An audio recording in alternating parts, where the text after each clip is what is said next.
वाणीगुणानुकथने श्रवणौ कथायां हस्तौ च कर्मसु मनस्तव पादयोर्नः स्मृत्यां शिरस्तव निवासजगत्प्रणामे दृष्टिः सतां दर्शनेस्तु ഭവത്തനൂനാം. ഹരി ഓം. ഭാഗവത്തിലെ തൃതീയ സ്കന്ധം ആണ് കണ്ടുകൊണ്ടിരിക്കുന്നത്. അതിലെ 5 അധ്യായങ്ങൾ കണ്ടു. 5-ാമത്തെ അധ്യായത്തിൽ നമ്മൾ കണ്ടത് ഇന്ദ്രിയാധിഷ്ഠാന ദേവതകൾ ഭഗവാനെ സ്തുതിക്കുന്നതാണ്. ഇനി 6-ാമത്തെ അധ്യായത്തിൽ എന്താ വർണ്ണിക്കുന്നത്? പഞ്ചഭൂതങ്ങൾ പരസ്പരം യോജിക്കാത്തവയാണ്. ഇതുപോലെ തീയും വെള്ളവും അത് വിരുദ്ധധർമ്മികളാണല്ലോ. എന്നാൽ ഭഗവാൻ അതിൽ ആവേശിച്ചതോടെ എല്ലാം യോജിച്ചു. യോജിക്കാത്തവ യോജിച്ചു. അതിൽ ഭഗവാന്റെ ചൈതന്യം ചേർന്നപ്പോൾ അങ്ങനെ ഇവയെല്ലാം ചേർന്നൊരു അണ്ടമുണ്ടായി എന്നും ആ അണ്ടത്തിൽ സർവപ്രാണി സമേതനായ ചേതനൻ 1000 കൊല്ലം വർത്തിച്ചു എന്നാണ്. പിന്നീട് ആ അണ്ടം ഭേദിച്ചു, അത് പൊട്ടിത്തെറിച്ചു. അങ്ങനെ പുറത്തു വന്ന ആ ചൈതന്യമാണ് വിരാട് പുരുഷൻ. ഈ പ്രപഞ്ചമാണ് വിരാട് പുരുഷൻ, ജഗത്താണ് വിരാട് പുരുഷൻ. അതാണ് ഈ ഒരു 6-ാമത്തെ അധ്യായത്തിൽ ഇനി വർണ്ണിക്കാൻ പോകുന്നത്. ഓം നമോ ഭഗവതേ വാസുദേവായ. അഥ ഷഷ്ഠോധ്യായ. ഭഗവാന്റെ ശക്തി പ്രവേശിച്ച് അങ്ങനെ ജഗത്തിനെ നിർമ്മിക്കാനുള്ള ശക്തി, അങ്ങനെ വിരാട് പുരുഷൻ്റെ ഉത്പത്തി, അതൊക്കെയാണ് ഇവിടെ വർണ്ണിക്കുന്നത്.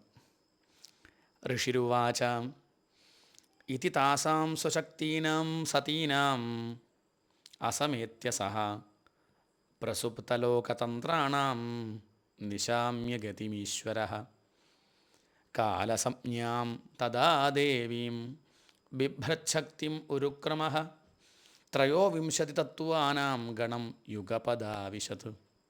എന്താ വർണ്ണിക്കുന്നത്? ഇതി താസാം സ്വശക്തീനാം ആണ്. സ്വശക്തീനാം തൻ്റെ ശക്തികൾ, താസാം ഗതിം നിശാമ്യ ആ മഹതാദി തത്വദേവതകളുടെ, താസാം എന്ന് പറഞ്ഞുകൊണ്ട് ഉദ്ദേശിക്കുന്നതാണ് ആ ദേവതകളുടെ ഗതിം നിശാമ്യ അവരുടെ നിലയെ കണ്ടിട്ട്, തഥാ ഉരുക്രമഃ ആ മഹാശക്തിമാനായ ഭഗവാൻ എന്തു ചെയ്തു? ഈ പരസ്പരം കൂടിച്ചേരാതെ നിൽക്കുന്ന ലോകസൃഷ്ടിക്കുള്ള കഴിവുണ്ട്, പക്ഷേ പരസ്പരം കൂടിച്ചേരുന്നില്ല ഈ മഹത്തത്വാദികൾ. അത് കണ്ട ഭഗവാൻ, ആ സർവേശ്വരൻ,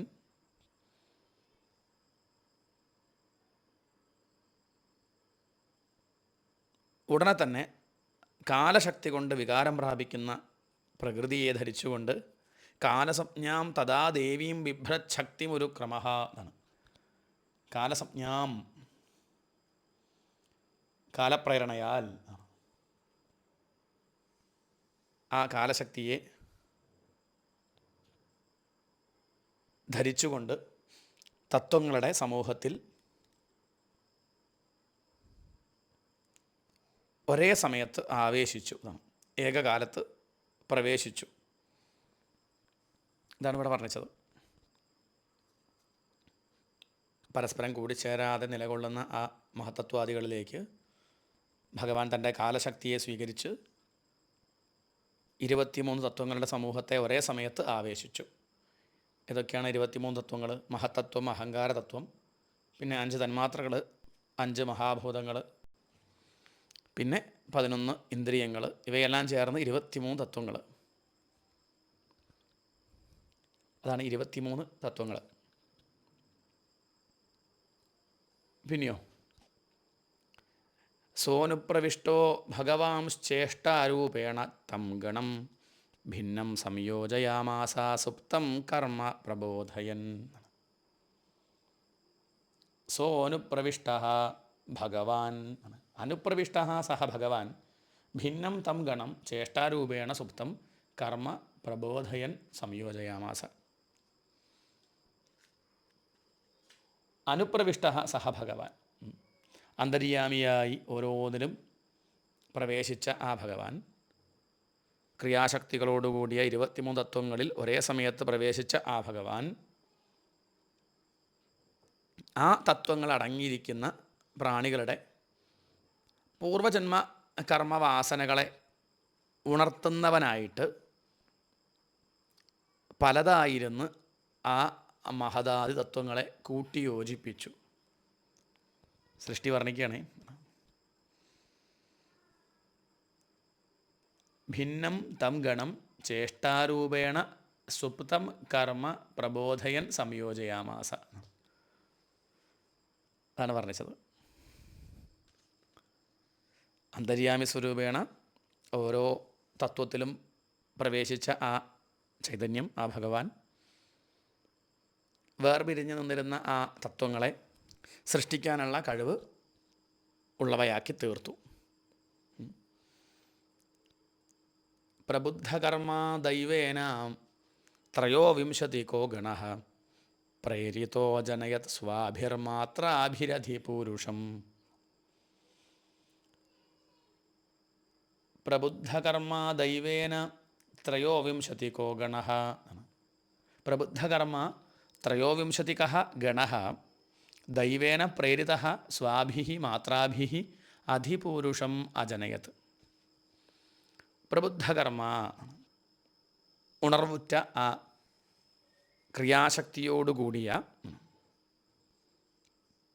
പ്രബുദ്ധമാക്കപ്പെട്ട ത്രയോവിംശതികഃ ഗണഃ, ആ 23 തത്വങ്ങളുടെ സമൂഹം ദൈവേന പ്രേരിതഃ, സർവേശ്വരനാൽ പ്രേരിതമായിട്ട് സ്വാഭിഃ മാത്രാഭിഃ അധിപൂരുഷം അജനയത്, തൻ്റെ അംശങ്ങളെക്കൊണ്ട് വിരാട് ശരീരത്തെ ജനിപ്പിച്ചു എന്നാണ്. ഈശ്വര പ്രേരണ കൊണ്ട് പ്രാണികളുടെ അദൃഷ്ടം പ്രബുദ്ധമാക്കപ്പെട്ടപ്പോൾ ആ 23 തത്വങ്ങളുടെ സമൂഹം സ്വമാത്രകൾ കൊണ്ട് ലോകാധിഷ്ഠാനമായ വിരാട് പുരുഷ ശരീരത്തെ ജനിപ്പിച്ചു. പരേണ വിശതാ സ്വസ്മിന്മാത്രയാ വിശ്വസൃഗണഃ ചുക്ഷോഭാന്യോന്യമാസാദ്യ യസ്മിൻ ലോകാവശ്ചരാചരാഃ. പരേണ വിശതാ സ്വസ്മിന്മാത്രയാ വിശ്വസൃഗണഃ ചുക്ഷോഭാന്യോന്യമാസാദ്യ യസ്മിൻ ലോകാശ്ചരാചരാഃ. എന്താ പറയണത്? പരേണ വിശതാ സ്വസ്മിൻ മാത്രയാ വിശ്വസൃഗണഃ, വിശ്വകാരണതത്വങ്ങളുടെ സമുദായം, സ്വസ്മിൻ വിശദ പരേണ അന്യോന്യം ആസാദ്യ മാത്രയാ ചുക്ഷോഭ യസ്മിൻ ചരാചരാഃ ലോകാഃ. ഈശ്വരൻ ഈ തത്വങ്ങളിൽ പ്രവേശിച്ചപ്പോൾ അവ അന്യോന്യം യോജിച്ച് വിരാട് പുരുഷസ്വരൂപമായിട്ട് പരിണമിച്ചു. ആ സ്വരൂപത്തിൽ ചരങ്ങളും അചരങ്ങളുമായ ലോകങ്ങൾ അടങ്ങിക്കിടക്കുന്നുണ്ട്. ഭഗവാൻ അതിലേക്ക് പ്രവേശിച്ചപ്പോൾ, ആ ചൈതന്യം പ്രവേശിച്ച സമയത്ത് ഈശ്വരൻ്റെ ആ ശക്തി മൂലം തത്വങ്ങൾ തമ്മിൽ കൂടിച്ചേർന്ന് വികാരത്തോടു കൂടിയവായി ആയിത്തീർന്നു. അങ്ങനെ ബ്രഹ്മാണ്ടാകാരമായി തീർന്ന ആ തത്വങ്ങളിൽ നിന്ന് ചരാചരങ്ങൾ ഉണ്ടായി എന്നാണ്. സഞ്ചരിക്കാത്തവയും അതുപോലെ സഞ്ചരിക്കുന്നവയുമായ ജീവജാലങ്ങളെല്ലാം അങ്ങനെ ഉണ്ടായി. ഹിരണ്മയഃ സ പുരുഷഃ സഹസ്രപരിവത്സരാൻ ആണ്ഡകോശ ഉവാസാപ്സു സർവസത്വോപബൃംഹിതഃ. ഹിരണ്മയഃ സഹ പുരുഷഃ സർവസത്വോപബൃംഹിതഃ അപ്സു ആണ്ഡകോശേ സഹസ്രപരിവത്സരാൻ ഉവാസ. ഹിരണ്മയഃ സ പുരുഷഃ, തിളക്കം കൊള്ളുന്ന ആ പുരുഷൻ, സർവസത്വോപബൃംഹിതഃ അപ്സു,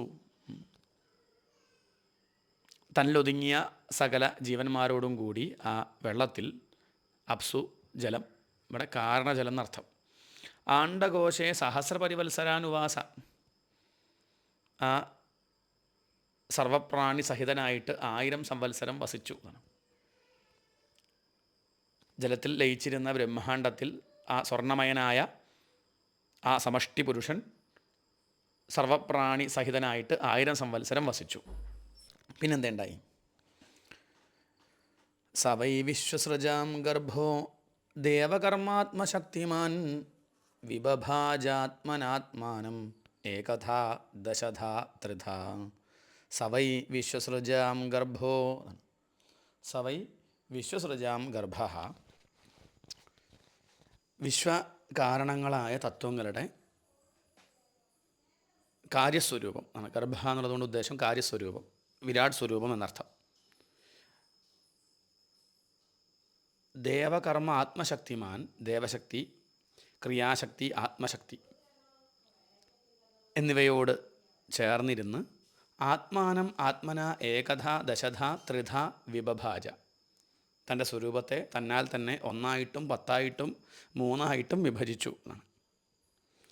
ദേവശക്തി, കർമ്മശക്തി, ആത്മശക്തി എന്നിവയോട് കൂടിയ ആ വിരാട് പുരുഷൻ താൻ തന്നെ തൻ്റെ സ്വരൂപത്തെ 1 10 3 വിഭജിച്ചു.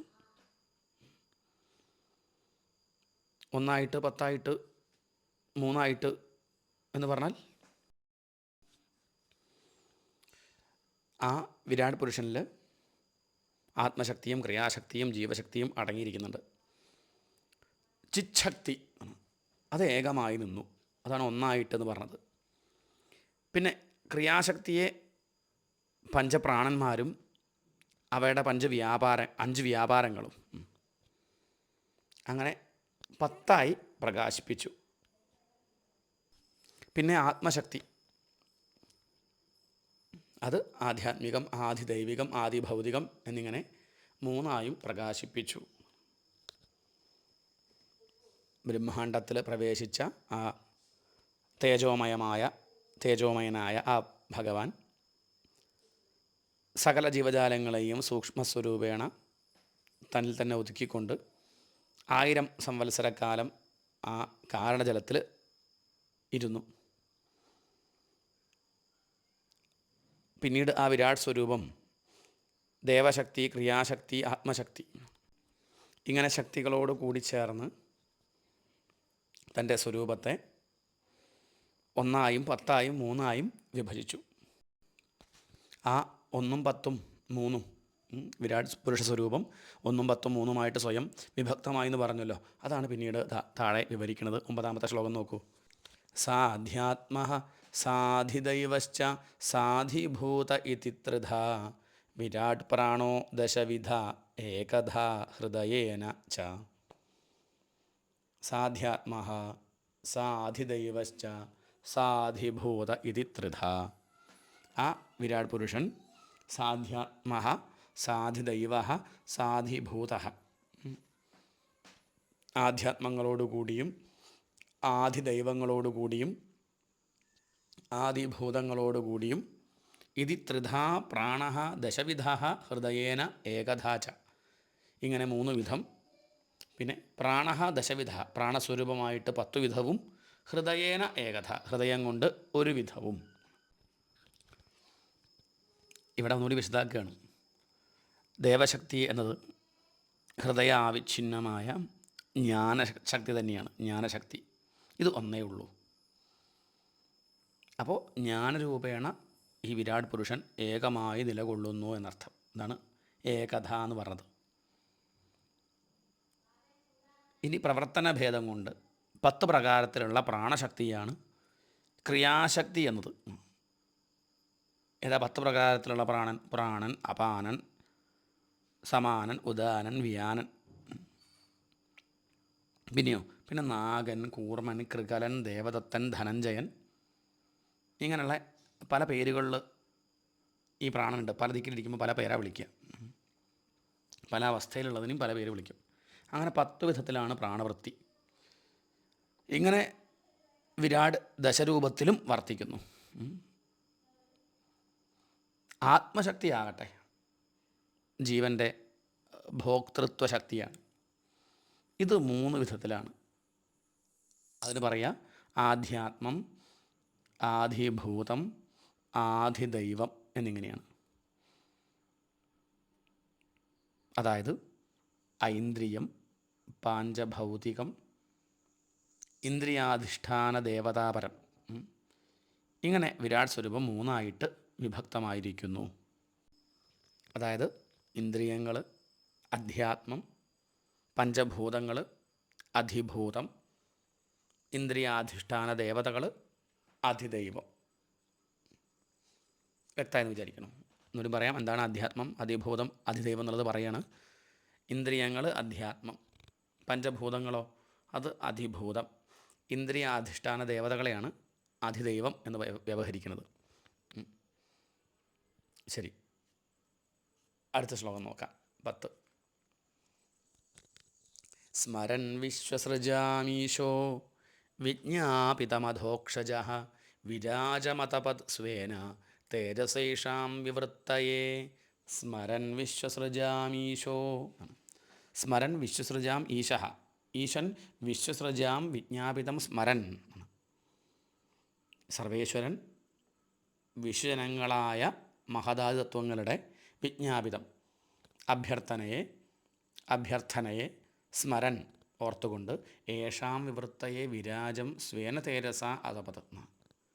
ഈ തത്വങ്ങൾക്ക് വിവിധ പ്രവർത്തനം സിദ്ധിക്കുന്നതിന് വേണ്ടി വിരാജം സ്വേന തേജസ അതപത്, വിരാട് പുരുഷ രൂപത്തെ തൻ്റെ ചിച്ഛക്തി, തൻ്റെ തേജസ്സിനാൽ അതപത് ഇന്ന പ്രകാരത്തിലാക്കണം എന്ന്, അല്ലെങ്കിൽ ഇന്ന പ്രകാരത്തിലാവണം എന്ന് സങ്കല്പിച്ചു. എല്ലാറ്റിലും ശക്തനും സർവത്തിലും അന്തര്യാമിയായും ഇരിക്കുന്ന ഭഗവാൻ അധോക്ഷജഃ ഈശഃ വിശ്വസൃജാം വിജ്ഞാപിതം സ്മരൻ. ആ മഹത്തത്വാദികൾ ചെയ്ത പ്രാർത്ഥന സ്മരിച്ചിട്ട് മഹത്തത്വാദികൾക്ക് വിവിധ വ്യാപാരങ്ങൾ ചെയ്യാൻ സാമർഥ്യമുണ്ടാകാൻ വേണ്ടി തൻ്റെ ചൈതന്യം കൊണ്ട്, തൻ്റെ തേജസ് കൊണ്ട് മഹദാദികളിൽ വിരാട് പുരുഷൻ്റെ സാന്നിധ്യം ഉണ്ടാകണം എന്ന് സങ്കല്പിച്ചു, വിചാരിച്ചു.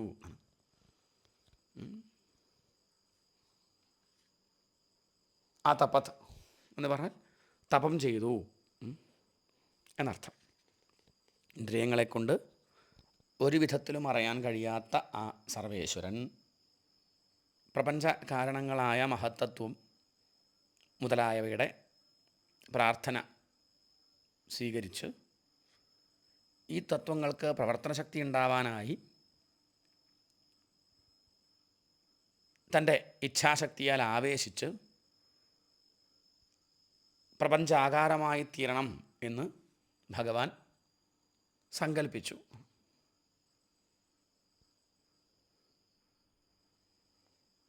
ഇതാണ് വർണ്ണിച്ചത്. അഥ തസ്യാഭിതപ്തസ്യ കതിചായതനാനിഹ നിരഭിദ്യന്ത ദേവാനാം താനി മേ ഗതതഃ ശൃണു. അഥ തസ്യാഭിതപ്തസ്യ,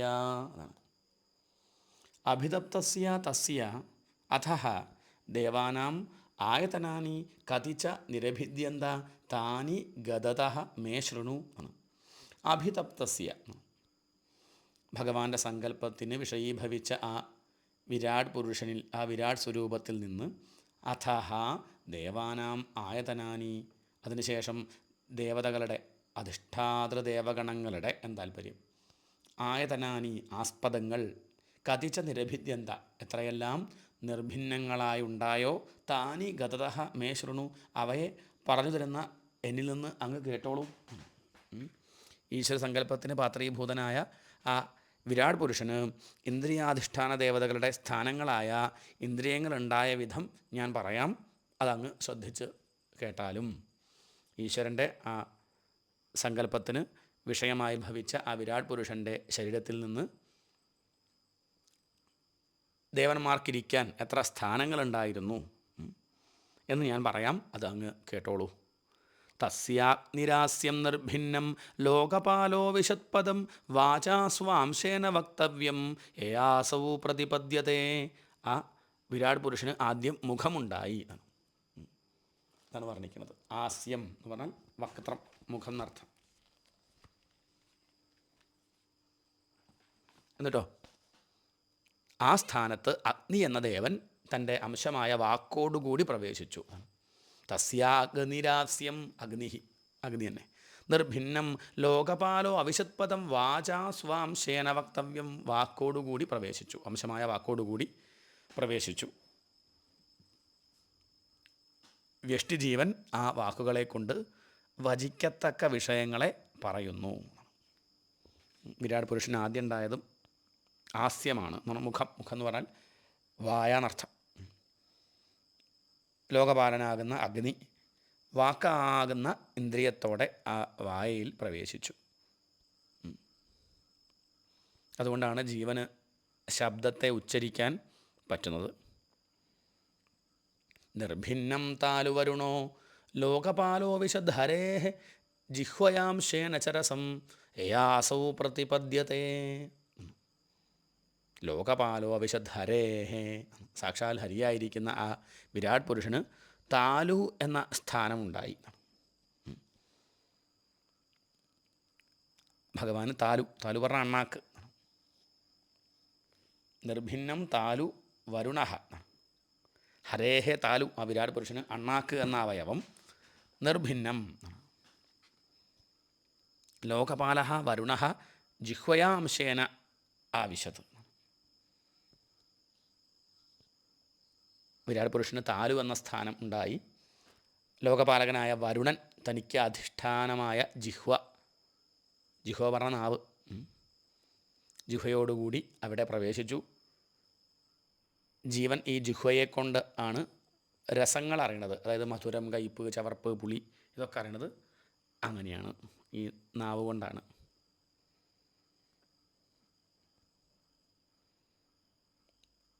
അപ്പം അണ്ണാക്ക്, അതിൻ്റെ ദേവൻ വരുണൻ, ജിഹ്വയാകുന്ന ഇന്ദ്രിയം. എന്താ അറിയുന്നത്? രസത്തെ അറിയുന്നു. ഇനി അടുത്തതോ, നിർഭിന്നേ അശ്വിനൗ നാസേ വിഷ്ണോരാവിശതാം പദം ഘ്രാണേനാംശേന ഗന്ധസ്യ പ്രതിപത്യർയതോ ഭവേത്. ആ വിരാട് പുരുഷന് പിന്നെ നാസികകളുണ്ടായി. ആ സ്ഥാനത്തെ അശ്വിനി ദേവകൾ, നാസത്യൻ, ദസ്രൻ എന്നാണ് അവരുടെ പേര്, അവരാണ് അവിടെ അധിവസിക്കുന്നത്. അവർ ഘ്രാണത്തിൽ കൂടി പ്രവേശിച്ചു. ഘ്രാണേനാംശേന ഗന്ധസ്യ പ്രതിപത്യർയതോ ഭവേത്. അപ്പം ഘ്രാണേന്ദ്രിയങ്ങളിൽ കൂടി ജീവൻ ഗന്ധത്തെ അറിയുന്നു. സുഗന്ധവും ദുർഗന്ധവും ഒക്കെ അനുഭവിക്കുന്നത് അങ്ങനെയാണ്. വിരാട് പുരുഷന് 2 നാസികാദ്വാരങ്ങളുണ്ടായി. അശ്വിനി ദേവന്മാർ ആ ഘ്രാണേന്ദ്രിയത്തോടെ മൂക്കിൽ പ്രവേശിച്ചു. അതുകൊണ്ടാണ് ജീവന് ഗന്ധത്തെ അറിയാൻ സാധിക്കുന്നത്. പിന്നെയോ, നിർഭിന്നേ അക്ഷിണീ ത്വഷ്ട ലോകപാലോ വിശദ് വിഭോ ചക്ഷുഷാംശേന രൂപാണാം പ്രതിപത്യർയതോ ഭവേത്. പിന്നീട് ആ ഭഗവാന് 2 കണ്ണുകളുണ്ടായതാണ്. അക്ഷിണി കണ്ണുകൾ. സൂര്യൻ ചക്ഷുരിന്ദ്രിയത്തോടെ അതിൽ പ്രവേശിച്ചു. ലോകപാലനായ സൂര്യൻ തൻ്റെ അംശഭൂതമായ ചക്ഷുസ്സോടുകൂടി അതിൽ പ്രവേശിച്ചു. ഇതിലൂടെയാണ് രൂപജ്ഞാനം, രൂപങ്ങളുടെ ജ്ഞാനം. ഒരു കാഴ്ച കണ്ടാൽ ഇന്നതാണെന്ന് മനസ്സിലാക്കാൻ ജീവന് സാധിക്കുന്നത് അങ്ങനെയാണ്. രൂപങ്ങളെ ജീവൻ അറിയണത് അങ്ങനെയാണ്. പിന്നെ എന്താ ഉണ്ടായത് അത് പറഞ്ഞിരിക്കുകയാണ്. നിർഭിന്നാന്യസ്യ ചർമാണി ലോകപാലോ നിലോവിശത്ത് പ്രാണേനാംശേന സംസ്പർശം യേനാസൗ പ്രതിപദ്യതേ. പിന്നെ വിരാട് പുരുഷന് ചർമ്മം ഉണ്ടായി. അസ്യ ചർമാണി നിർഭിന്നാനി, ആ വിരാട്ടിൽ നിന്ന് തൊലികൾ പ്രകടമായി. അനിലഹ വായുദേവൻ പ്രാണേന അംശേന ആവിശത്ത് യേന അസൗ സംസ്പർശം പ്രതിപദ്യത. ഭഗവാന് ആ വിരാട് പുരുഷന് തൊലിയുണ്ടായി. വായു ത്വഗീന്ദ്രിയത്തോടെ അതിൽ പ്രവേശിച്ചു. അതുകൊണ്ടാണ് ജീവന് സ്പർശത്തെ അറിയാൻ സാധിക്കുന്നത്. പിന്നെന്താ ഉണ്ടായത്? കർണാവസ്യ വിനിർഭിന്നൗ ആണ്. കർണാവസ്യ വിനിർഭിന്നൗ ധിഷ്ണ്യം സ്വം വിവിശുർദിശ ശ്രോത്രേണാംശേന ശബ്ദസ്യ സിദ്ധിം യേന പ്രപദ്യത്തെ. പിന്നീട് വിരാട് പുരുഷന് കാതുകളുണ്ടായി. കർണൗ എന്ന് പറഞ്ഞാൽ കാതുകളുണ്ടായി. കർണൗ അസ്യ വിനിർഭിന്നൗ. ലോകപാലകരായ ദിഗ്ദേവതകൾ, ചെവിയുടെ ദേവതകൾ ദിഗ്ദേവതകളാണ്. അംശഭൂതമായ ശ്രോത്രേന്ദ്രിയത്തോടുകൂടി അതിൽ പ്രവേശിച്ചു. ശ്രോത്രേന്ദ്രിയത്തിൻ്റെ സഹായത്താൽ ജീവന് ശബ്ദജ്ഞാനം ഉണ്ടാകുന്നു. ശബ്ദസ്യ സിദ്ധിം യേന പ്രപദ്യതേ. ശബ്ദസ്യ സിദ്ധിം പ്രപദ്യതേ, ശബ്ദത്തിൻ്റെ ജ്ഞാനത്തെ പ്രാപിക്കുന്നു. പിന്നെയോ ത്വചമസ്യ വിനിർഭിന്നം വിവിശുർധിഷ്ണ്യമോഷധീ അംശേന രോമഭിः കണ്ടൂം യൈരസൗ പ്രതിപദ്യത്തെ. ത്വചം അസ്യ. പിന്നെ വിരാട് പുരുഷന് ത്വഗിന്ദ്രിയം ഉണ്ടായി. ഔഷധദേവതകൾ അംശഭൂതങ്ങളായ രോമങ്ങളോടുകൂടി അതിൽ പ്രവേശിച്ചു. വിവിശുർധിഷ്ണ്യമോഷധീഹി. ഈ രോമങ്ങളെ കൊണ്ട് ജീവൻ ചൊറിച്ചിലറിയുന്നുണ്ട്. കണ്ടൂം ചൊറി എന്നർത്ഥം. ത്വക്കിനെയും രോമങ്ങളെയും വെവ്വേറെ കണ്ടിട്ടാണ് രണ്ടായി ഇവിടെ പറയുന്നത്. ത്വക്കിനെ വേറെയും രോമങ്ങളെ വേറെയായിട്ടാണ് ഇവിടെ കാണുന്നത്. എന്നാണ് ഇങ്ങനെ വേറെ വേറെ വർണ്ണിക്കുന്നത്. പിന്നെയോ മേഢ്രം തസ്യ വിനിർഭിന്നം സ്വധിഷ്ണ്യം ക ഉപാവിശത് രേതസാംശേനയേനാസൗ ആനന്ദം പ്രതിപദ്യതേ. പിന്നീട് വിരാട് പുരുഷന് മേഢ്രം എന്ന് പറഞ്ഞാൽ ലിംഗസ്ഥാനം ഉണ്ടായി. പ്രജാപതി എന്ന ദേവത, പ്രജാപതിയാണ് ദേവത, തൻ്റെ അംശമായ രേതസ്സിൻ്റെ ഉൽപ്പത്തിസ്ഥാനമായ ഉപസ്ഥം എന്ന ഇന്ദ്രിയത്തിൽ കൂടി പ്രവേശിച്ചു. ആ സ്ഥാനത്തെ കൊണ്ട് ജീവൻ രതി അനുഭവിക്കുന്നു, രതിസുഖം അനുഭവിക്കുന്നു. ഗുദം പുംസോ വിനിർഭിന്നം മിത്രോ ലോകേശ ആവിശത് പായുനാം ശേനയേനാസൗ വിസർഗം പ്രതിപദ്യത്തെ. വിരാട് പുരുഷന് പിന്നെ ഗുദസ്ഥാനം ഉണ്ടായി. അതിൻ്റെ ദേവനായിട്ട് പറയുന്നത് മിത്രനെയാണ്. ലോകേശനായ മിത്രൻ തൻ്റെ അംശമായ സ്വാംശമായ പായു എന്ന ആ ഗുദത്തിൽ പ്രവേശിച്ചു. ഈ സ്ഥാനത്തിൽ കൂടിയാണ് ജീവന് വിസർജനം സാധിക്കുന്നത്. പിന്നെയോ ഹസ്താവസ്യ വിനിർഭിന്നാവിന്ദ്ര സ്വർപ്പതിരാവിശത് വാർത്തയാംശേന പുരുഷോ യയാവൃത്തിം പ്രപദ്യതേ. വിരാട് പുരുഷന് പിന്നെ ഹസ്തൗ എന്ന് പറഞ്ഞാൽ കൈകൾ. ഹസ്തൗ അസ്യ, ഹസ്താവസ്യ, കൈകളുണ്ടായി. കൈകളുടെ ദേവൻ ഇന്ദ്രൻ, സ്വർലോകേശനായ ഇന്ദ്രൻ തൻ്റെ അംശമായ വ്യാപാരത്തോടുകൂടി കൈകളിൽ പ്രവേശിച്ചു. ഈ കൈകളുടെ സഹായം കൊണ്ടാണ് ജീവന് വൃത്തിം പ്രപദ്യത, ഉപജീവനം സമ്പാദിക്കുന്നു, ജീവിതവൃത്തിയെ നിർവഹിക്കുന്നു താല്പര്യം.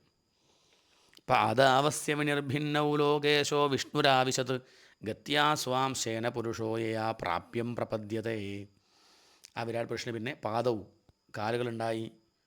ലോകേശനായ വിഷ്ണു സ്വാംശഗതിയോടുകൂടി ആ കാലുകളിൽ പ്രവേശിച്ചു എന്നാണ്. ഗതി എന്നാണ്. കാലുകളുടെ ഗമനശക്തിയാൽ ജീവൻ പ്രാപിക്കേണ്ട സ്ഥാനത്തെ പ്രാപിക്കുന്നു. എവിടേക്ക് എത്തേണ്ടത് വെച്ചാൽ എത്താൻ സാധിക്കുന്നത് കാലുള്ളത് കൊണ്ടാണ്. ബുദ്ധിം ചാസ്യ വിനിർഭിന്നാം വാഗീശോധിഷ്ണ്യമാവിശത് ബോധേനാംശേന ബോധവ്യ പ്രതിപത്തിർയതോ ഭവേത്.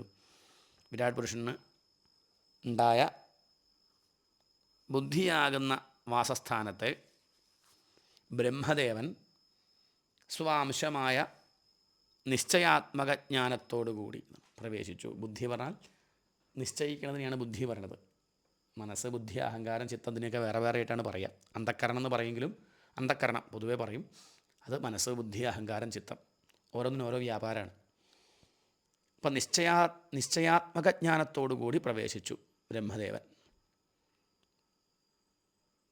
ബുദ്ധിയാകുന്ന വാസസ്ഥാനത്തെ. ഈ ജ്ഞാനം കൊണ്ട് ജീവൻ അറിയേണ്ടതായ വസ്തുക്കളെ അറിയുന്നു ബുദ്ധി കൊണ്ട്. ഹൃദയം ചാസി നിർഭിന്നം ചന്ദ്രമാധിഷ്ണ്യമാവിശത് മനസാംശേന യേനാസോ വിക്രിയാം പ്രതിപദ്യത്തെ. പിന്നെ വിരാട് പുരുഷന് ഹൃദയം ചാസ്യ, ഹൃദയം ഉണ്ടായി. ആ സ്ഥാനത്ത് ചന്ദ്രൻ തൻ്റെ അംശമായ മനസ്സോടുകൂടി പ്രവേശിച്ചു. ആ മനസ്സു നിമിത്തം ജീവന് സങ്കല്പ വികല്പങ്ങൾ ഉണ്ടാവുന്നു. സങ്കല്പ വികല്പം എന്നാണ് മനസ്സിൻ്റെ സ്വഭാവം. വേണോ വേണ്ടേ എന്ന് സങ്കല്പിക്കുന്നു. അത് വികല്പം എന്നാണ്. തീരുമാനം എടുക്കുന്നത് ആരാ? അത് ബുദ്ധിയാണ്. ഇതൊക്കെ വേറെ വേറെ ആയിട്ടാണ് പറയുക. പിന്നെയോ ആത്മാനം ചാസി നിർഭിന്നം അഭിമാനോ അവിശത്പദം കർമ്മണാംശേനയേനാസൗ കർത്തവ്യം പ്രതിപദ്യതേ. പിന്നെ വിരാട് പുരുഷന് ഞാൻ എന്ന ആ അഹങ്കാരം ഉണ്ടായി. അതിൻ്റെ ദേവനായിട്ട് രുദ്രനെയാണ് പറയുക. രുദ്രൻ, ശ്രീരുദ്രൻ തൻ്റെ അംശമായ ആ കർമ്മശക്തിയോടുകൂടി ആ അഹങ്കാരത്തിൽ വാസസ്ഥാനം ഉണ്ടാക്കി. അതുകൊണ്ട് ജീവന് ദേഹാദി അവയവങ്ങളിൽ ഞാൻ ഞാൻ ഞാൻ എന്നുള്ള അഭിമാനത്തോടു കൂടി ഓരോ കർമ്മങ്ങൾ ചെയ്യാൻ സാധിക്കുന്നത് ഈ രുദ്രൻ ഉള്ളതുകൊണ്ടാണ്, ഈ അഹങ്കാരം കൊണ്ടാണ്. ഇപ്പം മനസ്സ്, ബുദ്ധി, അഹങ്കാരം കഴിഞ്ഞു. ഈ ചിത്തം.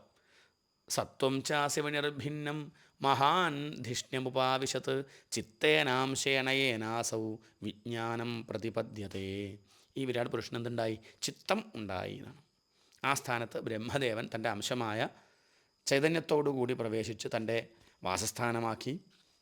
ആ ചൈതന്യത്താൽ ജീവന് വിശേഷജ്ഞാനം ഉണ്ടാകുന്നു ചിത്തം കൊണ്ട്. ഇത്രയും പറഞ്ഞു. ഇവിടെ തസ്യാഗ്നിരാസ്യം നിർഭിന്നം എന്ന് തുടങ്ങി ജീവസ്വരൂപം അധ്യാത്മാദിഭേദേന മൂന്നായി പിരിഞ്ഞതിനെ വിസ്തരിച്ച് വർണ്ണിച്ചതാണ്. ഇപ്പം പുരുഷനിൽ ആദ്യമായിട്ട് വെളിപ്പെട്ടത് മുഖമാണ്.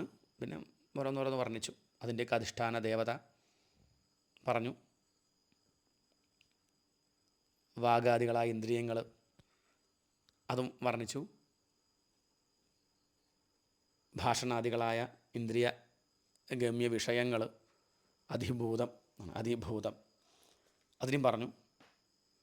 ഇനി വിരാട് പുരുഷനിൽ ത്രിലോകങ്ങളും ത്രിലോകവാസികളും വർണ്ണധർമ്മങ്ങളും ഗുണകർമ്മങ്ങളെ ആശ്രയിച്ച് വ്യത്യസ്തമായി വ്യക്തീഭവിച്ചതിനെപ്പറ്റി പറഞ്ഞു തുടങ്ങുകയാണ് 27ാമത്തെ ശ്ലോകം മുതൽ. ശീർഷ്ണോസ്യ ദ്യൗർധരാ പദ്ഭ്യാം ഖം നാഭേരുദപദ്യത ഗുണാനാം വൃത്തയോ യേഷു പ്രതീയന്തെ സുരാദയഃ. ശീർഷ്ണഃ അസ്യ ശീർഷ്ണഃ, ഈ വിരാട് പുരുഷൻ്റെ ശിരസിൽ നിന്ന് ദ്യൗഹു എന്ന് പറഞ്ഞാൽ സ്വർലോകം, പദ്ഭ്യാം ധര പാദങ്ങളിൽ നിന്ന് ഭൂലോകം, ധര പറഞ്ഞ ഭൂമി, ഭൂലോകവും, നാഭേഹ ഖം നാഭിയിൽ നിന്ന് ഖം എന്ന് പറഞ്ഞാൽ ആകാശം അല്ലെങ്കിൽ അന്തരീക്ഷലോകം, ഉതപദ്യത ഉദ്ഭവിച്ചു. യേഷു ഗുണാനാം വൃത്തയഃ സുരാദയഃ പ്രതീയന്തെ. സത്വാദി ഗുണങ്ങളുടെ വൃത്തികളിൽ നിന്ന് ദേവ മനുഷ്യ പ്രാണിവർഗങ്ങൾ ആ സ്ഥാനങ്ങളിൽ ഉദ്ഭവിക്കുന്നു. സത്വാദികളുടെ പരിണാമങ്ങളായിട്ട് ദേവാദികളായ വ്യഷ്ടിജീവന്മാർ ഉദ്ഭവിക്കുന്നു. ആത്യന്തികേന സത്വേന ദിവം ദേവാഃ പ്രപേദിരേ ധരാം രജഃ സ്വഭാവേന പണയോ യേ ച താനനു.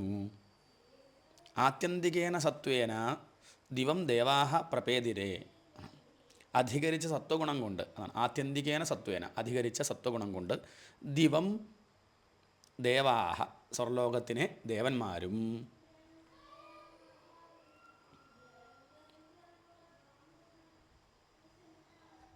പിന്നെയോ രജസ്വഭാവേന ധരാം പണയഃ, രജോഗുണ സ്വഭാവം മൂലം ധരയെ ഭൂമിയെ മനുഷ്യരും താൻ അനുയേച്ച പ്രപേതിരെ അവരെ അനുസരിച്ചുള്ള മൃഗാദികളും പ്രാപിച്ചു. സത്വഗുണം അധികരിച്ചിരിക്കുന്ന ദേവന്മാർ ഗുണത്തിനനുസരിച്ച് സുഖഭോഗങ്ങൾ അനുഭവിക്കാനായി സ്വർലോകത്തിൽ ജനിക്കുന്നു. പ്രവൃത്തികളിൽ താല്പര്യമുള്ളവരും കർമ്മം ചെയ്യാൻ താല്പര്യമുള്ള രജോഗുണക്കാരായ രജോഗുണം അധികരിച്ചവരുമായ മനുഷ്യർ, അവരെ സഹായിക്കുന്ന പ്രാണിവർഗങ്ങളൊക്കെ അവരവരുടെ കർമ്മഫലത്തെ അനുഭവിക്കാൻ സൗകര്യമുള്ള ഭൂലോകത്തിൽ ജനിക്കുന്നു. ഇതാണ് താല്പര്യം. താർത്തീയേന സ്വഭാവേന ഭഗവന്നാഭിമാശ്രിതാഃ ഉഭയോരന്തരം വ്യോമ യേ രുദ്രപാർഷദാം ഗണാഃ. ഉഭയോരന്തരം വ്യോമ യേ രുദ്രപാർഷദാം ഗണാഃ. ഇനി മൂന്നാമത്തെ ഗുണമായ താർത്തീയേന പറഞ്ഞതുകൊണ്ട് ഉദ്ദേശിച്ചത് തൃതീയ ആണ്. മൂന്നാമത്തെ ഗുണമായ തമസ്സിനെ, സത്വം പറഞ്ഞു, രജസ് പറഞ്ഞു, ഇനി തമോ ഗുണം. തമോ ഗുണത്തെ സംബന്ധിച്ചുള്ള സ്വഭാവേന സ്വഭാവം കൊണ്ട് തമസ് അധികരിച്ചിരിക്കുന്നവർ ഭഗവന്നാഭിമാശ്രിതാഃ ഭഗവാനായ വിരാട് പുരുഷൻ്റെ നാഭിസ്ഥാനത്തെ ആശ്രയിച്ച് ജനിക്കുന്നു എന്നാണ്. ഉഭയോരന്തരം വ്യോമ യേ രുദ്രപാർഷദാം ഗണാഃ. ഉഭയോ അന്തരം, രണ്ടിൻ്റെയും എന്ന് പറഞ്ഞാൽ രണ്ടിൻ്റെയും എന്ന് പറഞ്ഞാൽ ഇവിടെ അർത്ഥം സ്വർഗത്തിൻ്റെയും ഭൂമിയുടെയും, സ്വർഗം ഭൂമി എന്നിവ രണ്ടിൻ്റെയും അന്തരം ഇടയ്ക്കുള്ള വ്യോമ അന്തരീക്ഷ ലോകമാവുന്ന ഭഗവൻ നാഭിം ആശ്രിതാഹ. വിരാട് പുരുഷൻ്റെ നാഭിയെ പ്രാപിച്ചവരാകുന്നു അവർ. സ്വർലോകത്തിനും ഭൂലോകത്തിനും മധ്യത്തിൽ ഇടയിലായിട്ട് അന്തരീക്ഷ ലോകം, ആ ലോകത്തിൽ അവർ വസിക്കുന്നു. അവരാണെന്ത്? രുദ്രപാർഷദാം ഗണാഃ. അവരാണ് രുദ്രപാർഷദന്മാരും ഭൂതഗണങ്ങളും എന്നർത്ഥം. മുഖതോ വർത്തത ബ്രഹ്മ പുരുഷസ്യ കുരുദ്വഃ യസ്തൂന്മുഖത്വാത് വർണ്ണാനാം മുഖ്യോഭൂത് ബ്രാഹ്മണോ ഗുരുഃ. മുഖതോ അവർത്തത ബ്രഹ്മ, മുഖതഃ മുഖത്തിൽ നിന്ന് പറഞ്ഞാൽ വിരാട് പുരുഷൻ്റെ മുഖത്തിൽ നിന്ന് ബ്രഹ്മ എന്ന് പറഞ്ഞാൽ അവിടെ അർത്ഥം വേദം എന്നർത്ഥം, വേദമുണ്ടായി. പുരുഷസ്യ മുഖതഃ ബ്രഹ്മ അവർത്തത, പുരുഷൻ്റെ മുഖത്തിൽ നിന്ന് വേദം പ്രവൃത്തമായി. പിന്നെയോ ആ വേദങ്ങളിൽ വിധിച്ചിരിക്കുന്ന വിധം കർമ്മങ്ങളെ അനുഷ്ഠിക്കുന്ന ബ്രാഹ്മണരും വിരാട് പുരുഷൻ്റെ മുഖത്തു നിന്നുണ്ടായി. അതാണ് യസ്തു ഉന്മുഖത്വാത് വർണ്ണാനാം മുഖ്യോ അഭൂത് ബ്രാഹ്മണോ ഗുരു. വേദാധ്യാപനാദി വൃത്തിയോടെ ഇരിക്കുന്ന ബ്രാഹ്മണൻ, വേദം പഠിപ്പിക്കുക. ഉന്മുഖത്വാത് മുഖത്തിൽ നിന്ന് ഭവിച്ചവനാകയാൽ വർണ്ണാനാം മുഖ്യ ഗുരു അഭൂത്, വർണ്ണങ്ങളുടെ ഇടയിൽ മുഖ്യ പ്രധാനമായതും ഗുരുഹു ഉപദേഷ്ടാവുമായി ഭവിച്ചു എന്നാണ്. വർണ്ണങ്ങളിൽ ഉപദേഷ്ടാവായിട്ട് ഭവിച്ചു ഈ ബ്രാഹ്മണൻ. കാരണം അറിവുള്ളവരാണ്, അതുകൊണ്ട് അറിവിന് പ്രാധാന്യം കൊടുക്കുന്നവർ. ബാഹുഭ്യോ വർത്തത ക്ഷത്രം ക്ഷത്രിയസ്തനുവ്രതഃ യോ ജാതസ്ത്രായത്തെ വർണ്ണാൻ പൗരുഷ കണ്ടകക്ഷതാത്. ബാഹുഭ്യ അവർത്തത ക്ഷത്രം, വിരാട് പുരുഷൻ്റെ കൈകളിൽ നിന്ന് പാലിക്കുന്നതായ ധർമ്മവും ആ ധർമ്മത്തെ പാലിക്കുന്ന ക്ഷത്രിയനും ജനിച്ചു. ക്ഷത്രം ക്ഷത്രിയസ്തനുവ്രത യോ ജാതസ്ത്രായത്തെ വർണ്ണാൻ പൗരുഷ കണ്ടകക്ഷതാത്. ക്ഷത്രിയൻ ശത്രുക്കളുടെയും കള്ളന്മാരുടെയും ഉപദ്രവമുണ്ടാകാതെ എല്ലാ വർണ്ണങ്ങളെയും രക്ഷിക്കുന്നു. കണ്ടകക്ഷതാത് എന്ന് പറഞ്ഞാൽ അക്രമകാരികളുടെ ഉപദ്രവത്തിൽ നിന്ന് വർണ്ണങ്ങളെ ത്രായതെ രക്ഷിക്കുന്നു. ആര്? ക്ഷത്രിയൻ. ക്ഷത്രിയയുടെ സ്വഭാവം അങ്ങനെയാണ്, അവർക്ക് രക്ഷിക്കുക. തൻ്റെ ജീവൻ പണയം വെച്ചാണെങ്കിലും ആശ്രയിക്കുന്നവരെ രക്ഷിക്കുന്ന സ്വഭാവം. അങ്ങനെയുള്ള ക്ഷത്രിയർ ബാഹുഭ്യോ അവർത്തത, വിരാട് പുരുഷൻ്റെ കൈകളിൽ നിന്നുണ്ടായി എന്നാണ് സങ്കല്പം. വിശോ അവർത്തന്ത തസ്യോർവോർലോകവൃത്തികരിർവിഭോ വൈശ്യസ്തദുദ്ഭവോ വാർത്താം നൃണാം യഃ സമവർത്തയത്. വിശഃ അവർത്തന്ത, വിശഃ പറഞ്ഞാൽ കൃഷി വ്യവസായങ്ങൾ, അവർത്തന്ത പറഞ്ഞാൽ പ്രവൃത്തങ്ങളായി, വൈശ്യ തദുദ്ഭവ വൈശ്യൻ ഉണ്ടായി. എവിടെ നിന്നുണ്ടായി? ഊർവോഹ ഊരുക്കളിൽ നിന്ന്, ഊരുവറ തുടകളിൽ നിന്ന്, തസ്യ വിഭോഹ ഊർവോഹ ആ വിരാട് പുരുഷൻ്റെ തുടകളിൽ നിന്ന്, തസ്യോർവോഹ ലോകവൃത്തി കരിർവിഭോഹ വൈശ്യ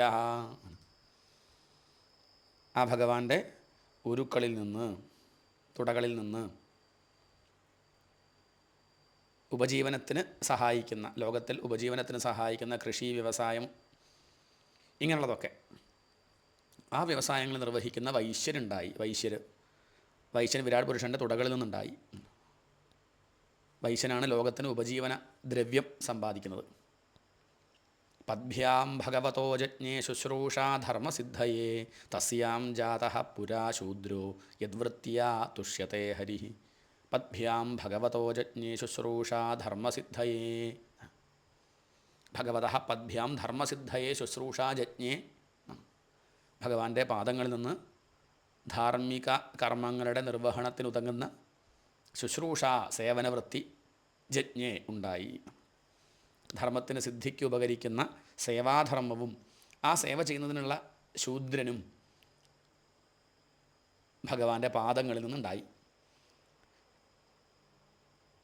യത് വൃത്യാ ഹരിഹി തുഷ്യത്തെ, യാതൊരുവൻ്റെ സഹജമായ സേവന പ്രവൃത്തി കൊണ്ട് സർവേശ്വരൻ സന്തോഷിക്കുന്നു ആണ്. ശൂദ്രൻ്റെ ആ സേവാധർമ്മത്താൽ ഭഗവാൻ സന്തോഷിക്കുന്നു താല്പര്യം. ഏതേ വർണ്ണാഹ സ്വധർമ്മേണ യജന്തി സ്വഗുരും ഹരിം ശ്രദ്ധയാത്മവിശുദ്ധ്യർത്ഥം യജ്ജാതാഹ സഹവൃത്തിഭിः. ഏതേ വർണ്ണാഹ, ഈ വർണ്ണങ്ങൾ, ഏത് വർണ്ണങ്ങൾ? ബ്രാഹ്മണൻ, ക്ഷത്രിയൻ, വൈശ്യൻ, ശൂദ്രൻ, ഇങ്ങനെയുള്ള 4 വർണ്ണങ്ങൾ അവരുടെ വൃത്തികളോടുകൂടി യാതൊരുവനിൽ നിന്നു ജനിച്ചുവോ അവരുടെ പാലകനും ജനകനും നന്മ കൊടുക്കുന്നവനുമായ ആ ഭഗവാനെ അവരുടെ ജന്മസിദ്ധമായ കഴിവുകൾ കൊണ്ട് സ്വന്തം അന്ധക്കരണ പരിശുദ്ധിക്കായിട്ട് ആരാധിക്കുന്നു. അപ്പം അവനവൻ്റെ വർണ്ണം അവനവൻ തീരുമാനിക്കുക വേണ്ടത്. ഇവിടെ ഒന്നും മോശമല്ല, എല്ലാം ഭഗവാനാണെന്നാണ് ഈ പറഞ്ഞതിൻ്റെ താല്പര്യം. ഏത് കർമ്മവും ഭഗവാൻ നന്യമായ ഒന്നുമില്ല. ബ്രാഹ്മണൻ ഭഗവാന്റെ മുഖത്തു നിന്നുണ്ടായി, ക്ഷത്രിയരുടെ കൈകളിൽ നിന്നുണ്ടായി, ഊരുക്കളിൽ നിന്ന്, തുടകളിൽ നിന്ന് വൈശ്യരുണ്ടായി, പാദം ശൂദ്രൻ എന്ന് പറഞ്ഞാൽ അർത്ഥം പാദം മോശമാണ്, ശൂദ്രന് മോശമാണ്, ബ്രാഹ്മണനാണ് കേമം, അങ്ങനെയൊന്നും അർത്ഥമില്ല. ഇനി അത് ആരാ തീരുമാനിക്കേണ്ടത്? ഞാൻ ബ്രാഹ്മണനാണോ എന്ന് ആരാ തീരുമാനിക്കേണ്ടത്? വേറൊരാളല്ല, ഞാനാ തീരുമാനിക്കേണ്ടത്. എങ്ങനെ തീരുമാനിക്കണം? തൻ്റെ സ്വഭാവം നോക്കിയിട്ട് സ്വയം വിലയിരുത്തുക വേണ്ടത്. വേറൊരാൾ സർട്ടിഫിക്കറ്റ് തരികയല്ല വേണ്ടത്. അവനവൻ സ്വയം തീരുമാനിക്കുക. എന്നിട്ട് തൻ്റെ താല്പര്യത്തിനനുസരിച്ച്, തൻ്റെ ഗുണത്തിനനുസരിച്ച് തനിക്ക് ഏത് സ്വഭാവമാണ് ഉള്ളതെന്ന് മനസ്സിലാക്കി ആ സ്വഭാവം കൊണ്ട് അത് ഹൃദയം ശുദ്ധമാവാൻ പാകത്തിന് ഭഗവാന് സമർപ്പിച്ചും കൊണ്ട് കർമ്മം ചെയ്യുക. എനിക്ക് സേവ കർമ്മങ്ങളാണ് താല്പര്യമെങ്കിൽ ഞാൻ ശൂദ്രനാണ്, അത് ചെയ്യുക, അത് ഈശ്വരാർപ്പണമായിട്ട് ചെയ്യുക, അത്രയേ വേണ്ടൂ. അതുകൊണ്ട് അദ്ദേഹത്തിന് നേട്ടം ഉണ്ടാവുള്ളൂ. അതല്ല, എനിക്ക് ശാസ്ത്രം പഠിക്കാനും പഠിപ്പിക്കാനും എന്നുള്ള കഴിവില്ല, നേരെ മറിച്ച് നല്ല കൈക്കരുത്തുണ്ട്, ഞാൻ എന്ത് ചെയ്യാം? രക്ഷിക്കാം, സജ്ജനങ്ങളെ രക്ഷിക്കാൻ എനിക്ക് പറ്റും, മതി. അത് ഈശ്വരാർപ്പണമായിട്ട് ചെയ്യുക, അഹങ്കാരം ഇല്ലാണ്ട്. അങ്ങനെ ചെയ്യുകയാണെങ്കിൽ ക്ഷത്രിയനാണ്.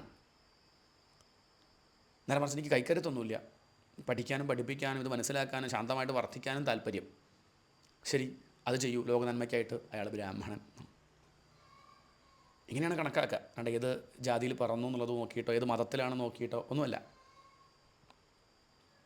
അപ്പോൾ അവരവർ ബ്രാഹ്മണൻ, ക്ഷത്രിയൻ, വൈശ്യൻ, ശൂദ്രൻ എന്നീ 4 വർണ്ണങ്ങൾ അവരവരുടെ ധർമ്മം അവരുടെ പാലകനായ ഭഗവാൻ സന്തോഷിക്കാൻ വേണ്ടി അവരുടെ കഴിവുകൾ കൊണ്ട് തങ്ങളുടെ അന്ധകരണ പരിശുദ്ധിക്കായിട്ട് ഭഗവാനെ ആരാധിക്കുന്നു. തനിക്ക് തൻ്റെ ആ സ്വഭാവത്തിനനുസരിച്ചുള്ള കർമ്മം അത് ഈശ്വരാർപ്പണമായിട്ട് ചെയ്യുക. ലക്ഷ്യം ചിത്തശുദ്ധിയായിട്ട് ആവട്ടെ. ഏതത് ക്ഷത്ര ഭഗവതോ ദൈവകർമാത്മരൂപിണഃ കശ്രദ്ധധ്യാതു ഉപാകർത്തും യോഗമായാ ബലോദയം. ഏതത് ക്ഷത്തഃ, അല്ലയോ ക്ഷത്ത, വിതുരൻ്റെ പേരാണ് ക്ഷത്തഃ. ഹേ വിതുരരെ, ദൈവകർമ്മ ആത്മരൂപിണഃ, ദൈവം, കർമ്മം, ആത്മാവ് ആണ്. ദൈവം എന്ന് പറഞ്ഞാൽ കാലം, കർമ്മം എന്ന് പറഞ്ഞാൽ അദൃഷ്ടം, കാണാൻ പറ്റാത്തത്. ആത്മാ എന്ന് പറഞ്ഞാൽ സ്വഭാവം എന്നീ ശക്തികളുടെ സ്വരൂപമായ ഭഗവതഃ, ഈശ്വരൻ്റെ യോഗമായ ബലോദയം ഏതത് ഉപാകർത്തും ശ്രദ്ധധ്യാത്, യോഗമായ വൈഭവത്തെ, യോഗമായിൽ നിന്നുണ്ടായിരിക്കുന്ന പ്രഭാവാതിശയത്തെ മുഴുവൻ വർണ്ണിക്കാൻ ആർക്കാ സാധിക്കുക? ഏതൊരുവന് സാധിക്കും? അതിനുള്ള ശ്രമം പോലും സാധ്യമല്ലാതിരിക്കെ വർണ്ണിക്കുന്നത് എങ്ങനെയാണ്? അല്ലയോ വിതുര, എങ്ങനെയാണ് അപ്പോൾ ഇതൊക്കെ വർണ്ണിക്കുക? ഭഗവാന്റെ ഈ കേമത്വം എങ്ങനെ വർണ്ണിക്കാൻ പറ്റും? സാധിക്കില്ല എന്നർത്ഥം. ഭഗവാന്റെ ഈ വൈഭവം, ഈ വിരാട് സ്വരൂപം പൂർണ്ണമായി വർണ്ണിക്കാൻ ആർക്കാണ് സാധിക്കുക എന്നാണ്.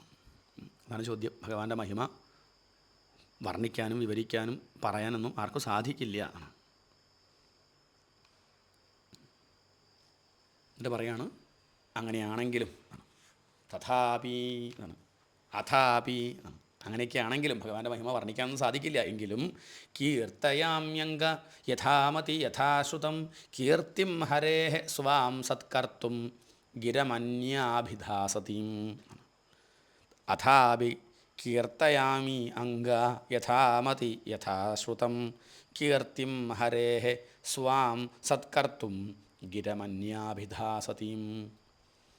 അംഗ, അല്ലയോ വിതുരരെ, അല്ലയോ ഇഷ്ട, അഥാപി, എന്നിരിക്കലും ഭഗവാന്റെ മഹിമ വർണ്ണിക്കാൻ പ്രയാസമാണ്, അല്ലെങ്കിൽ സാധിക്കില്ല. എന്നിരുന്നാലും അന്യാഭിധാസതീം. മറ്റു ചില വിഷയങ്ങൾ പറഞ്ഞ് മാലിന്യം ബാധിച്ച സ്വാംഗിരം സ്വന്തം വാക്കിനെ സത്കർത്തും ശുദ്ധമാക്കാൻ, പലതും പറഞ്ഞ് ചീത്തയായിട്ടുള്ള എൻ്റെ ഈ നാവിന് ശുദ്ധാക്കാൻ വേണ്ടിയിട്ട് ഞാൻ ഹരേഹെ കീർത്തിം, ആ ഭഗവാന്റെ കീർത്തിയെ യഥാശ്രുതം ഞാൻ കേട്ട് ധരിച്ചതിനനുസരിച്ച് എന്ന് പറഞ്ഞാൽ വിനയം കാണിക്കുകയാണ്. എനിക്ക് അത്രയും ഇഷ്ടമില്ല, അറിയില്ല, പലരും പറഞ്ഞൊക്കെ കേട്ടിട്ടുണ്ട്, ഗുരുനാഥൻ്റെ കാരുണ്യം കൊണ്ട് കുറേശ്ശൊക്കെ മനസ്സിലാക്കിയിട്ടുണ്ട്. അത് ഞാൻ എന്ത് ചെയ്യാം, ധരിച്ചത് ശരിയാണോ എന്ന് ഇഷ്ടമില്ല, യഥാമതി എൻ്റെ ബുദ്ധിക്കനുസരിച്ച്. ഗുരുനാഥൻ നല്ലോണം പറഞ്ഞിട്ടൊക്കെ ഉണ്ടാവും, പക്ഷേ എനിക്ക് വേണ്ടത്ര ബുദ്ധിയില്ലാത്തതുകൊണ്ടാണ് ഞാനത് വേണ്ടതുപോലെയാണോ മനസ്സിലാക്കിയതെന്ന് അറിയില്ല. എന്നാലും ഞാൻ ആവണതുപോലെ അത് പറയാൻ ശ്രമിക്കാം. കീർത്തയാമി, ഞാൻ കീർത്തിക്കുന്നു. മനോഹരമായിട്ടുള്ളൊരു ശ്ലോകം എന്നാണ്.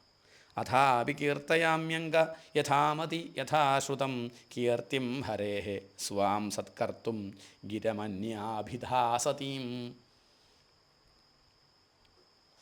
ഭഗവാന്റെ കീർത്തിയെ സമ്പൂർണ്ണമായിട്ട് പറയാൻ ആർക്കും സാധിക്കില്ല. എങ്കിലും എൻ്റെ ഗുരുവിൽ നിന്ന് ഞാൻ ശ്രവിച്ചതനുസരിച്ച്, എൻ്റെ ബുദ്ധിക്കനുസരിച്ച് ഞാൻ അത് പറയാം. മറ്റ് പല വിഷയങ്ങളും പറയണത് കൊണ്ട് വാക്കിന് അശുദ്ധി ഉണ്ടാവുള്ളൂ.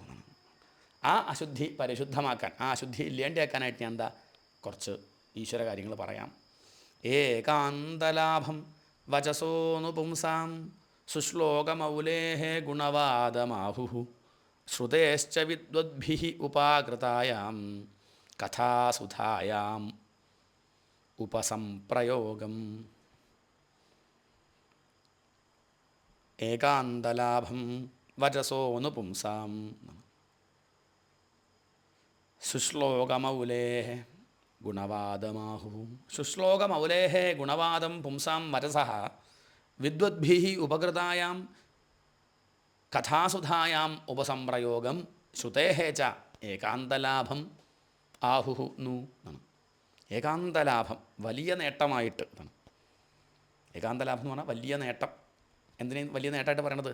സുശ്ലോകമൗലേഹ ഗുണവാദം, മംഗളകീർത്തിമാനായ ആ ഭഗവാന്റെ ശ്രീഹരിയുടെ ഗുണവാദം, ആ ഗുണകഥകളെ, പുംസാം മനുഷ്യരുടെ, വചസഹ വാഗിന്ദ്രിയത്തിൻ്റെയും, വിദ്വദ്ഭി വിദ്വാൻമാരാൽ, ഉപാകൃതായാം നിരൂപണം ചെയ്യപ്പെട്ടിരിക്കുന്ന കഥാസുധായാം ഉപസംപ്രയോഗം, ആ കഥാമൃതത്തിൽ അലിഞ്ഞലിഞ്ഞുള്ള ആ ഒരു ചേർച്ചയെ, ശ്രുതേഹേച്ച ഏകാന്തലാഭം ആഹുഹുന്നു ശ്രവണേന്ദ്രിയത്തിൻ്റെയും വലിയ നേട്ടമായിട്ട് പറഞ്ഞു വരുന്നുണ്ടല്ലോ. നമുക്ക് സംസാരിക്കാൻ വാക്ക് തന്നിരിക്കുന്നതിൻ്റെ മുഖ്യപ്രയോജനം ഈ ഭഗവാന്റെ കഥകൾ പറയലാണ്. നമുക്ക് ചെവി തന്നിട്ടുണ്ട് ഈശ്വരൻ. എന്തിനാത്? മുഖ്യപ്രയോജനം ഈ അറിവുള്ളവർ, ഭക്തന്മാർ, അവർ വർണ്ണിച്ചിരിക്കുന്ന ഭഗവാന്റെ മാഹാത്മ്യം കേട്ടിട്ട് ചെവി ശുദ്ധാവാൻ. അതല്ലേ മുഖ്യം എന്നർത്ഥം. അപ്പോഴാണ് ഏകാന്തലാഭം, അതാണ് ജീവിതത്തിൻ്റെ വലിയ നേട്ടം. അതുകൊണ്ട് ഞാൻ എന്ത് ചെയ്യാം, ഈശ്വര കഥകൾ ഞാൻ പറയാം എന്ന് പറയാണ്. ഭഗവാന്റെ കീർത്തിയെ ഞാൻ വർണ്ണിച്ചു തരാം. മറ്റ് പലതും പറഞ്ഞ അശുദ്ധമായ വാക്കിനെ ശുദ്ധീകരിക്കാൻ ഈ ഒരു അനുഷ്ഠാനം, അതാണ് ഞാൻ ഉദ്ദേശിക്കുന്നത്. മനുഷ്യർക്ക് സംസാരിക്കാനുള്ള കഴിവ് ഭഗവാന്റെ ഗുണങ്ങളെ കീർത്തിക്കാനാണ് ഉപയോഗിക്കേണ്ടതെന്ന് ഞാൻ മനസ്സിലാക്കണം. കാതുകൾ ഭഗവാന്റെ അമൃതതുല്യങ്ങളായ ഭഗവാന്റെ കഥകൾ കേൾക്കാനായിട്ട് ആണ് ഉപയോഗിക്കേണ്ടതെന്നാണ് ഞാൻ മനസ്സിലാക്കുന്നത്. അപ്പോഴേ ഏകാന്തലാഭമാവുള്ളൂ, നാവാവുള്ളൂ, ചെവിയാവുള്ളൂ എന്നർത്ഥം. ആത്മനോവസിതോ വത്സ മഹിമാ കവിനാദിന സംവത്സരസഹസ്രാന്തേ ധിയാ യോഗവിപക്വയാ. ആത്മനോവസിതോ വത്സ, ആത്മനഃ വത്സ അല്ലയോ വത്സ, ആത്മനഃ പരമാത്മാവായ ആ ഭഗവാന്റെ മഹിമ ആദിനാ കവിന, മാഹാത്മ്യം ആദികവിയായ ബ്രഹ്മാവിനാൽ കൂടി യോഗവിപക്വയാധിയ, യോഗവിപക്വയാധിയ തപോയോഗം കൊണ്ട് പരിഭാഗം വന്ന മനസ്സോടുകൂടിയ ആളായിരുന്നിട്ട് കൂടി സംവത്സര സഹസ്രാന്തേ 1000 ആണ്ട് കഴിഞ്ഞിട്ട് പോലും അവസിത ഇതുവരും പറഞ്ഞു തീർന്നിട്ടില്ല, അദ്ദേഹം മനസ്സിലാക്കിയിട്ടുമില്ല. അതാണ് വലിയ തീവ്രയോഗ സമാധിയൊക്കെ ഉള്ള അദ്ദേഹം, ബ്രഹ്മാവ് പോലും ആ ഭഗവാന്റെ മഹിമ പൂർണ്ണമായി അറിഞ്ഞിട്ടില്ല. ഭഗവാന്റെ മാഹാത്മ്യം എന്നെപ്പോലുള്ളവർക്ക് അറിയാൻ സാധിച്ചിട്ടില്ല. ലോകസൃഷ്ടാവായ ആദികവിയായിരിക്കുന്ന ബ്രഹ്മാവിന് പോലും അത് പൂർണ്ണമായിട്ട് അറിയാൻ സാധിച്ചിട്ടില്ല. അതോ ഭഗവതോ മായ, അങ്ങനെയാണ് ആ ഭഗവാന്റെ മായ എന്നാണ്. അതോ ഭഗവതോ മായ മായിനാമപി മോഹിനി യത് സ്വയം ചാത്മവർമാത്മാ ന വേദ കിമുതാപരേ. അതോ ഭഗവതോ മായ മായിനാമപി മോഹിനി യത് സ്വയം ചാത്മവർമാത്മാ ന വേദ കിമുതാപരേ. ഭഗവതഃ മായ മായിനാമപി മോഹിനി. ഭഗവാന്റെ മായ വലിയ വലിയ യോഗീശ്വരന്മാരെ പോലും മോഹിപ്പിക്കുന്നുണ്ട്. മായിനാമപി, വലിയ മായാവൈഭവം ഉള്ളവരെപ്പോലും മോഹിപ്പിക്കാറുണ്ട് ഭഗവാന്റെ മായ. യത് ആത്മാ സ്വയം ച, പരമാത്മാവായ ആ ശ്രീഹരി തന്നെയും ആത്മവർമ്മ ന വേദ, തൻ്റെ മായാഗതിയെ അറിയുന്നില്ല. അതഃ അപരേ കിമുത, ഭഗവാന് പോലും ഭഗവാന്റെ മായാശക്തിയെ അറിയില്ല. പിന്നെ മറ്റുള്ളവരെ കാര്യം പറയാനുണ്ടോയെന്നർത്ഥം. ഭഗവാന്റെ മായാശക്തി, ഭഗവാന്റെ മായാശക്തിയുള്ളവരെ പോലും മോഹിപ്പിക്കുന്നതാണ്. പരമാത്മാവായ ഭഗവാന് പോലും തൻ്റെ വൈഭവത്തെ ശരിക്കറിയില്ല. പിന്നെ നമ്മളെ കാര്യം പറയാനുണ്ടോ, മറ്റുള്ളവരുടെ കാര്യം പറയണോ? ഇവിടെ സർവജ്ഞനായ ഭഗവാന് തൻ്റെ മായാശക്തിയെപ്പറ്റി അറിയില്ല എന്ന് പറഞ്ഞത് എന്താ തോന്നാം. ഇവിടെ ഒരു സംശയത്തിന് ഇടണ്ട് അല്ലേ. ഒരു വസ്തുവിനെ പൂർണ്ണമായിട്ട് അറിയുന്നതാണ് സർവജ്ഞത്വം എന്ന് പറയുക. അപരിച്ഛിന്നനായിരിക്കുന്ന ഭഗവാന്റെ അവധി എപ്രകാരമെന്നറിഞ്ഞാൽ പിന്നെ ഭഗവാൻ പരിച്ഛിന്നനായി. അപ്പം പിന്നെ ഭഗവാന്റെ സർവജ്ഞതയ്ക്ക് കുറവുണ്ടാവും. അപ്പോൾ അപരിച്ഛിന്നനായിട്ട് അറിയുന്നതാണ് സർവജ്ഞത്വം. ഉപനിഷത്ത് പറയുന്നുണ്ട്, അറിഞ്ഞു എന്ന് പറയുന്നവർ യഥാർത്ഥത്തിൽ അറിയുന്നില്ല എന്നാണ്, അറിഞ്ഞവരല്ല. അറിയുന്നില്ല എന്ന യാഥാർത്ഥ്യം മനസ്സിലാക്കുന്നവരാണ് അറിഞ്ഞവർ. അറിയണമെങ്കിൽ മറ്റൊരു വസ്തു ഉണ്ടാവണം. ഞാനത് അറിഞ്ഞു എന്ന് പറഞ്ഞാൽ അത് വേറെ, ഞാൻ വേറെ എന്നാണ്. ഇങ്ങനെ അറിവും അറിയുന്നവനും ഇല്ല, എല്ലാം ഒന്ന്. അപ്പം അറിവിന് വിഷയമാകാത്ത പരമാർത്ഥ തത്വത്തെ അറിഞ്ഞവർ ആരുണ്ട്? അതിനാലാണ് ഭഗവാന്റെ മായയെ ഭഗവാനും അറിഞ്ഞില്ല അല്ലെങ്കിൽ അറിയുന്നില്ല എന്നിവിടെ പറഞ്ഞിരിക്കുന്നത്. ആ ഒരു വലിയ അർത്ഥത്തിലാണ്. അല്ല ഭഗവാൻ അജ്ഞനായതുകൊണ്ട് എന്നുള്ള അർത്ഥത്തിലല്ല എന്നർത്ഥം. യതോ അപ്രാപ്യ നിവർത്തന്തേ വാചശ്ച മനസാ സഹ, ഇതൊക്കെ ഉപനിഷത്താണ്. 40ാമത്തെ ശ്ലോകം. യതോ അപ്രാപ്യ നിവർത്തന്തേ വാചശ്ച മനസാ സഹ അഹം ചാന്യൈമേ ദേവാഃ തസ്മൈ ഭഗവതേ നമഃ. യതോ അപ്രാപ്യ നിവർത്തന്തേ, യതഃ അപ്രാപ്യ നിവർത്തന്തേ, യതഃ യാതൊരുവനിൽ അപ്രാപ്യ ചെന്നണയാതെ നിവർത്തന്തേ പിന്തിരിയുന്നുവോ ആര്? മനസാ സഹ വാച, മനസ്സിനോടുകൂടെ വാക്കുകളും അവിടെ എത്തിക്കഴിഞ്ഞാൽ പിന്നെ അങ്ങോട്ട് പോകാൻ പറ്റാണ്ട് തിരിഞ്ഞു ഓടുകയാണ്. കാരണം വാക്കുകൊണ്ട് വർണ്ണിക്കാൻ പറ്റുന്നില്ല, മനസ്സുകൊണ്ട് ചിന്തിക്കാൻ പറ്റുന്നില്ല. മനസ്സും വാക്കും അഹങ്കാരവും ഇന്ദ്രിയാധിഷ്ഠാന ദേവതകളും ആ ഒരു പരബ്രഹ്മത്തെ അറിയാൻ സാധിക്കാതെ പിന്തിരിയുന്നുവോ ആ സർവേശ്വരന് നമസ്കാരം. അതാണ് താല്പര്യം.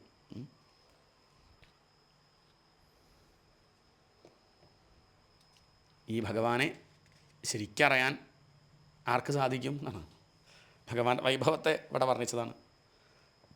തസ്മൈ ഭഗവതേ നമഃ, ആർക്കും അറിയാൻ സാധിക്കാത്ത മഹിമയുള്ള ഭഗവാനെ അങ്ങേക്ക് നമസ്കാരം എന്നാണ്.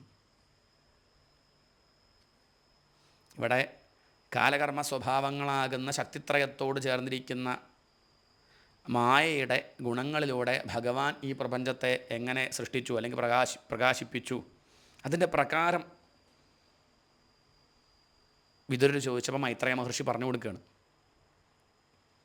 വിശ്വകാരണമായ ഭഗവാന്റെ മാഹാത്മ്യത്തെ മുഴുവനായിട്ട് അറിഞ്ഞു പറയാൻ ആർക്കും സാധിക്കില്ല. അത് ബ്രഹ്മാവിന് പോലും പറ്റില്ല. എന്തിനു പറയണു? ഇനിയിപ്പോൾ ഭഗവാനോട് പറയാൻ പറഞ്ഞാൽ ഭഗവാന് പോലും അത് അജ്ഞാതം ആണത്രേ. അപ്പോൾ ആ ഭഗവാന്റെ മാഹാത്മ്യത്തെ, ഈശ്വര മഹിമ അറിയാൻ സാധിക്കുന്നതല്ല എന്നറിയലാണ് അറിവ് എന്നാണ്. അത് കണ്ണിന് കാണാനോ ചെവിക്ക് കേൾക്കാനോ സാധിക്കുന്നതല്ല. എന്നാൽ കണ്ണിന് കാണാൻ സാധിക്കുന്നത് അതുള്ളതുകൊണ്ടാണ്, മനസ്സിന് ചിന്തിക്കാൻ സാധിക്കുന്നത് അതുള്ളതുകൊണ്ടാണ് എന്നറിയലാണ് അറിവ്. അങ്ങനെയുള്ള ആ ഭഗവാന് തസ്മൈ ഭഗവതേ നമ, ആ ഭഗവാന് നമസ്കാരം എന്ന് പറഞ്ഞുകൊണ്ടാണ് ആ അധ്യായം സമർപ്പിക്കുന്നത്. നമുക്കും ഈ ഒരു അധ്യായം ഇവിടെ ഭഗവാന്റെ പാതാരബന്ധങ്ങളിൽ സമർപ്പിക്കാം. ശ്രീഹരയേ നമ. ഇത് ശ്രീമദ്ഭാഗവതേ മഹാപുരാണേ പാരമഹംസ്യാം സംഹിതായാം തൃതീയസ്കന്ധേ ഷഷ്ഠോധ്യായഃ. കായേന വാചാ മനസേന്ദ്രിയൈർവാ ബുദ്ധ്യാത്മനാ വാ പ്രകൃതേഃ സ്വഭാവാത് കരോമി യദ്യത് സകലം പരസ്മൈ നാരായണായേതി സമർപ്പയാമി. ഹരേ രാമ രാമ രാമ ഹരേ ഹരേ, ഹരേ കൃഷ്ണ കൃഷ്ണ കൃഷ്ണ ഹരേ ഹരേ.